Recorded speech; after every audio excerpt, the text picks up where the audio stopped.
Hey guys, so thank you for joining me on today's video, and I'm going to do something a little bit different in that I'm going to talk about 3 blasters. I can already hear you going like, ah, Cole, how are you going to talk about 3 individually separate blasters without going on for too long?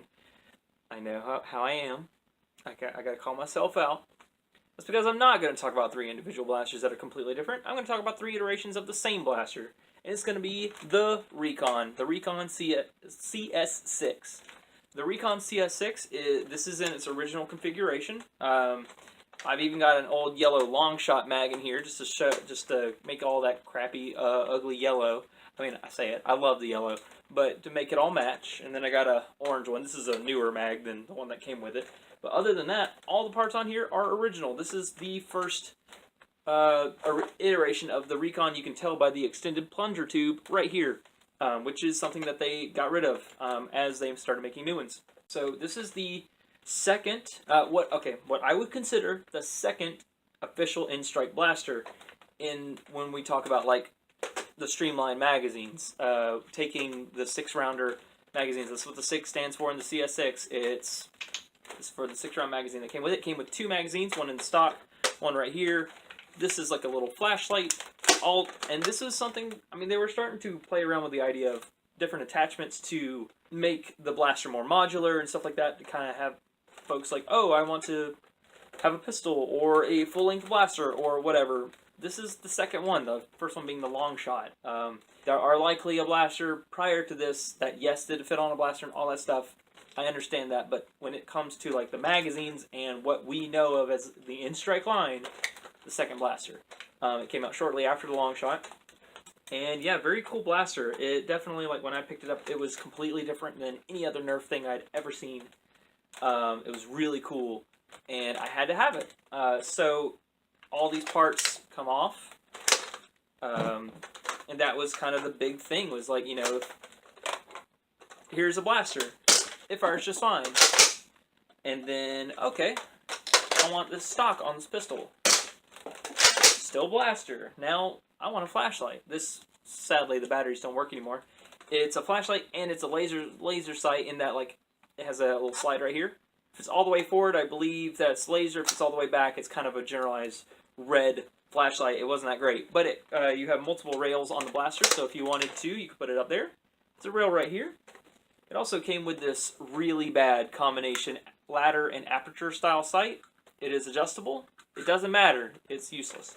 But you could keep it folded down, and there's a little notch right here, right there, if you wanted to use it like in like correlation with the front sight.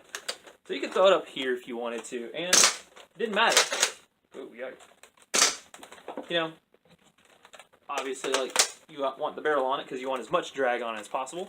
And you could put this in really any configuration. Something I used to do, actually, was before foregrips existed, or how we know them, foregrips existed, I would take this and put it here. And now I had like a little really tiny, really fragile foregrip to kind of pretend that this was like a, I don't know, I started playing, like, Modern Warfare came out pretty shortly after, I'd say pretty shortly, yeah, actually probably like a year after that, so naturally, like, here's my M4A1 SOP mod, whatever, like, was really cool. And I think the level was War Pigs. I think that was the coolest M4 variant in the game, to my knowledge. But and you even had rail space up here, so if you wanted to do that, there you go. And then drop it really quickly. So, you know, all this is a common thing now, as in, like, we got separate attachment packs of, like, especially with them kind of revamping it all with the modulus line and just having everything be really modular and interchangeable. It also, the front sight flips up. For what reason, I have no idea. There you go. And the stock had storage for 1 magazine, and it was not great. Also, I mean, we can't really fault them for it now, but this stock only holds 6ers. It cannot hold anything bigger. Kind of got to pull down a little bit. It's really snug. Admittedly, it wasn't a good idea then. It's still not a great one now that we have so many better stocks that hold magazines. And there you go. I still think it's a little awkward to have a sight on your priming handle, so you could bring that forward and still not use it. yeah, no, this is the one that I bought when I was a child, with what little allowance money I had, and it has served me just fine ever since. So that is the Mark I, or not really. I mean, it is the Recon Mark I, but it is the original iteration of the Recon. So next, I have the second version of it. I actually thrifted this one, and it comes the exact same way. You may notice it's missing a light. This one's the secondhand scavenges, y'all. It did not come with light. I do still have this awful sight though. This one's front sight's a little loose, and it's a little beat up. It actually looks worse than my original, which is again about 10 to 12 years old. This one is reasonably newer, but it may not have had a nice and caring home.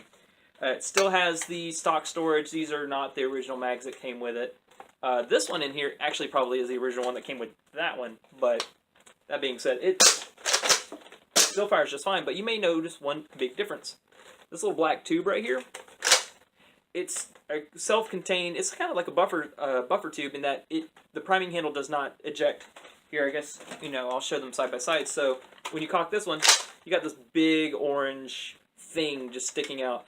And this one is primed back too, and you don't see it. This allowed for really you to be able to put different stocks on this other than this one. Because, for instance, the Raider style stock that came out, you can put on the original Recon. Like so. You just can't prime it. Because this is shorter than the priming handle. And, yeah, so they legitimately had to, I don't know if it was just, they came up with this and they're like, this will be fine and we'll come up with something later. It's very likely that they just came up with cooler ideas and then they just basically updated this for the current, or the then current Nerf market. So, what way to go but up, right? So, that is the second version, the Gen 2, but they released a Mark II Recon in the Modulus line, probably 2 years ago, maybe 2.5 years ago, and this is what it comes with. You get one magazine, these attachments on it. You get maybe not as much with this one, but it's definitely a cleaner feeling Recon. They've had a few years to get it right? So it's got a bulkier slide. I think I just double stroked it. Yeah. It's got a cleaner slide. It's kind of a beefier spring. It is elite. Those two are pre-elite. And contained buffer tube, side rail. It's not no safety, but not many Nerf blasters do unless it's rival.